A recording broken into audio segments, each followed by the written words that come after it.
Assalamualaikum warahmatullahi wabarakatuh. Selamat sore ya untuk rekan-rekan semuanya. Salam sejahtera selalu tentunya buat kita ini.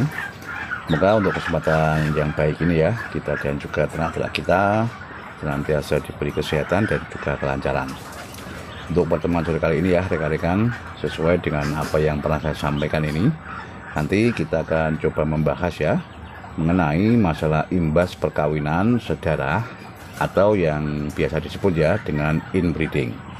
Nah, nanti sesuai dengan apa yang kami ketahui ya dan juga apa yang kami lakukan, permasalahan tersebut akan kita bahas bersama-sama.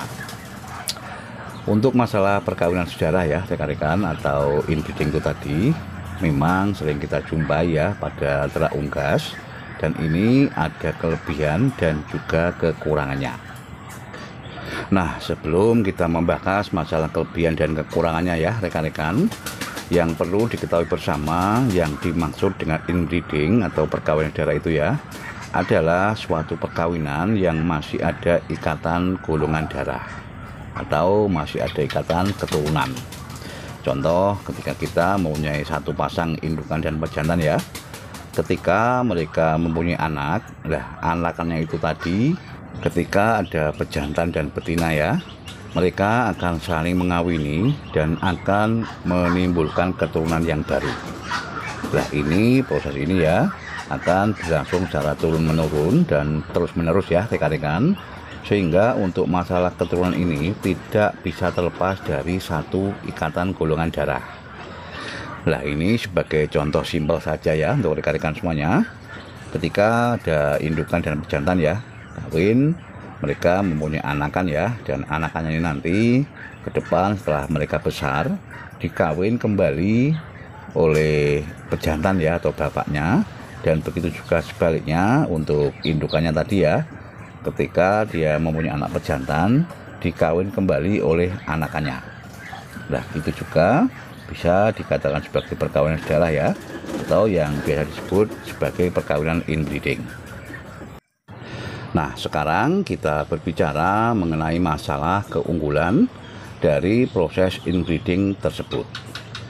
Nah, ini sesuai dengan apa yang kami ketahui ya rekan-rekan, bahwasanya faktor keturunan yang dihasilkan dari proses perkawinan inbreeding tadi itu ya, kita akan memperoleh keturunan yang maksimal sesuai dengan indukan dan juga pejantannya.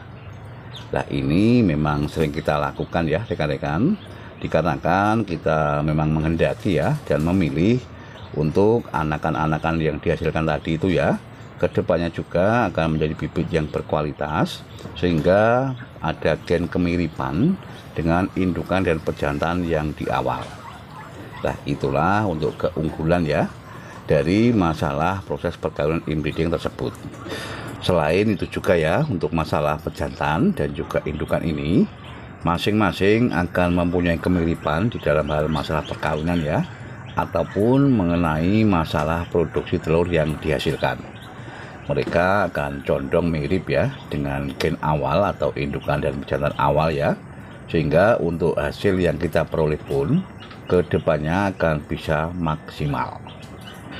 Sedangkan untuk masalah kekurangan ya rekan-rekan dari proses inbreeding ini, apabila kita dilakukan secara terus-menerus, tentunya akan ada imbas negatif terhadap keturunan yang dihasilkan. Biasanya untuk imbasnya ya, untuk anakannya tersebut mengalami kekerdilan di dalam masalah pertumbuhan. Di samping itu juga ya, ada faktor kecacatan fisik yang sering kita jumpai apabila untuk perkawinan ini dilakukan secara terus-menerus. Dan yang paling signifikan ya atau yang paling berbahaya ini rekan-rekan, ketika untuk proses inbreeding ini dilakukan secara terus-menerus akan menghasilkan untuk DOE ya yang imunitasnya akan condong lebih rendah. Mereka akan lemah ya dan akan dengan mudah bisa terserang masalah penyakit.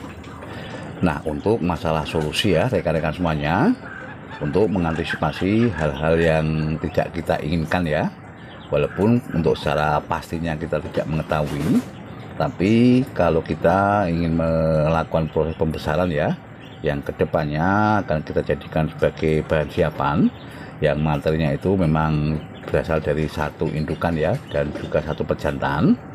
Alangkah lebih baiknya kalau untuk materi tersebut tidak kita gunakan semuanya.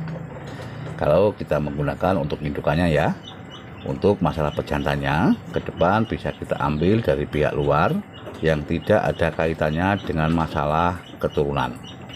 Dan juga sebaliknya, kalau kita menggunakan untuk pejantannya ya, untuk masalah indukannya kita bisa ambil juga dari garis keturunan luar ya, yang tentunya juga untuk mengantisipasi hal-hal yang tidak kita inginkan. Tapi kalau menurut saya ini ya, untuk rekan-rekan semuanya, bahwasanya di dalam peternak endok ini untuk masalah imbas inbreeding itu tidak terlalu signifikan. Dalam artian kita jarang ya melakukan proses perkawinan bersaudara secara terus-menerus. Biasanya sampai 2-3 kali saja ya. Itu pun jarang sekali terjadi. Yaitu dikarenakan untuk mencapai waktu sampai 3 generasi ya, tentunya juga memerlukan waktu yang lumayan lama, sehingga untuk indukan maupun pejantan tersebut tidak bisa maksimal ya dalam hal masalah produktivitasnya. Sehingga kalau kita pelihara ya, tentunya juga akan menyebabkan kerugian itu ya rekan-rekan, dikarenakan yaitu tadi untuk masalah produktivitas baik perkawinan maupun produksi telurnya ya, yang jelas tidak akan bisa maksimal. Sehingga yang sering kita jumpai ya, kita akan melakukan rotasi itu atau penjualan dan mengisi untuk materi-materi yang baru yang kedepannya untuk masalah produksinya ya bisa secara maksimal.